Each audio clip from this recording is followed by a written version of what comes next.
Hey guys, today I'm going to review I believe it's the Action Fleet Star Wars Ripple Blockade Runner. This is one of my favorite toys, so that's why I'm going to talk about it today.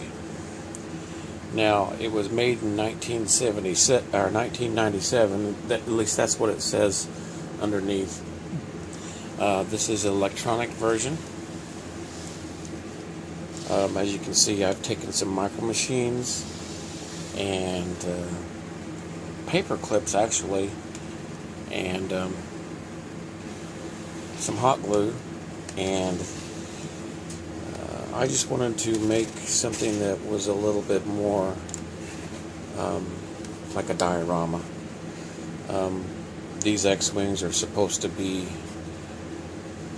escorting the blockade runner, I suppose.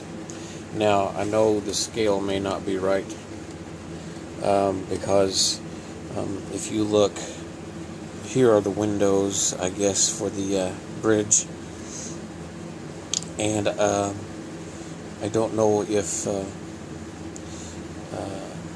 I'm not a big stickler to scale, as long as it looks right. There's some things in some movies that the scale's so off. Yeah, I'm not happy with.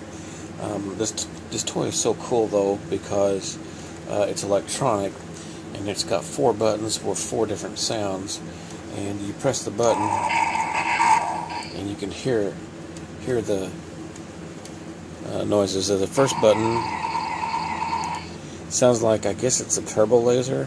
Second button, I guess it's a power down, maybe coming into orbit. I'm not really sure what that sound is. And I'm not really sure what that sound is. That sounds almost like a door closing or something.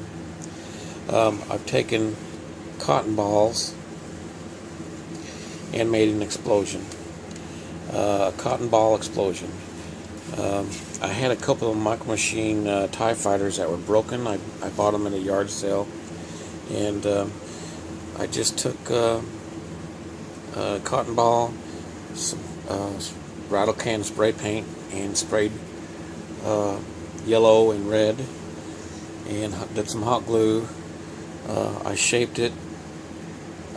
It's lost its shape a little bit. I've done this a couple years ago. But it looks pretty good from, as a display. There's the other wing to the TIE fighter. But there's some pretty cool effects that people have done with cotton balls and made their own explosions. And, you can move this around to however you want it. From a distance, it looks pretty cool. But the engines light up when you press any of the buttons,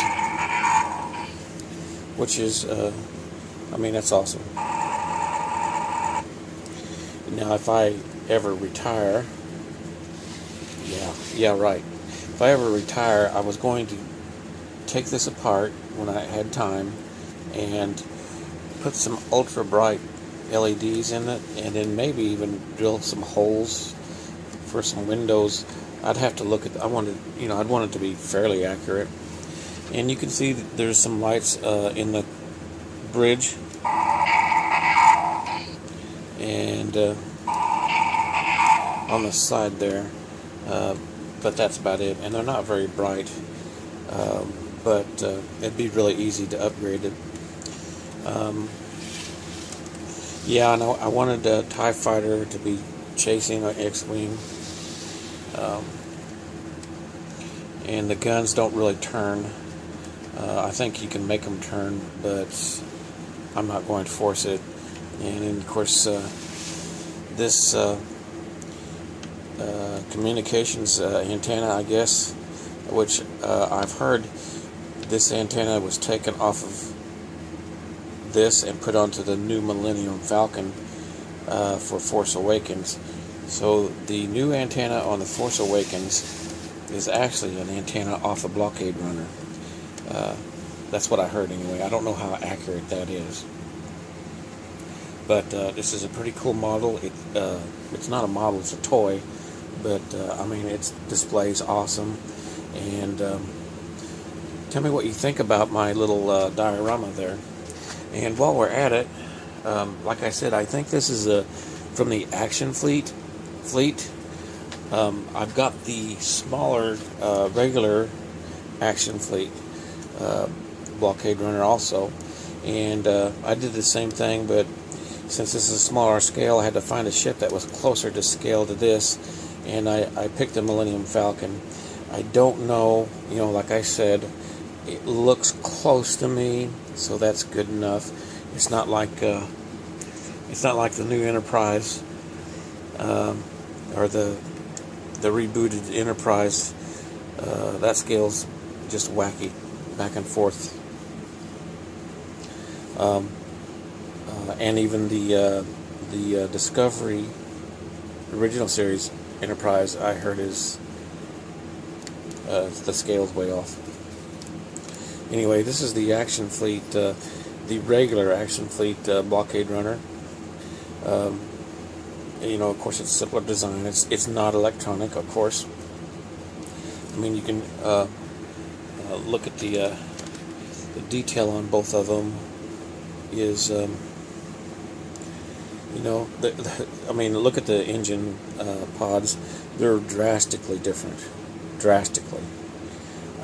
But it is a toy, of course. There's some model kits out there for the blockade runner. They're very expensive. This is the best I'm going to be able to do. But I'm not a stickler for accuracy, especially on something fictional like Star Wars. I mean, it's fiction, you know. So, what's the sense of rivet counting something that's not even real? But that's kind of like I think the scale is pretty close on the Millennium Falcon. So, basically, got two little dioramas here, and of one of my favorite ship designs. If I remember right, I think this is kind of close to what the original Millennium Falcon design was. Then they changed it. They changed this design to this design because the original Millennium Falcon design was a little bit too close to another show's Space 1999. Their Eagles. So this became the blockade runner, and they just created a new shape for the Millennium Falcon. So yeah, if you find one of these, which you can find them pretty reasonable actually, for its size, it's just freaking awesome. I mean, it's just awesome.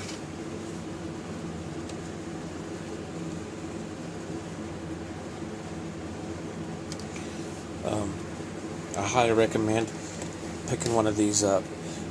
They also made in the same size the Star Destroyer. Of course, they're not to scale, but it's like this size stand, and it's a Star Destroyer. Maybe I'll do that next, as far as a review and showing what it looks like. It's awesome too, but I think this is more awesome. So thanks for watching, and subscribe if you'd like. I'm going to be making a lot of videos. I've got a lot of what they call merchandise I've collected over the past few decades, and I'd like to share it with y'all. Thanks for watching, and please subscribe.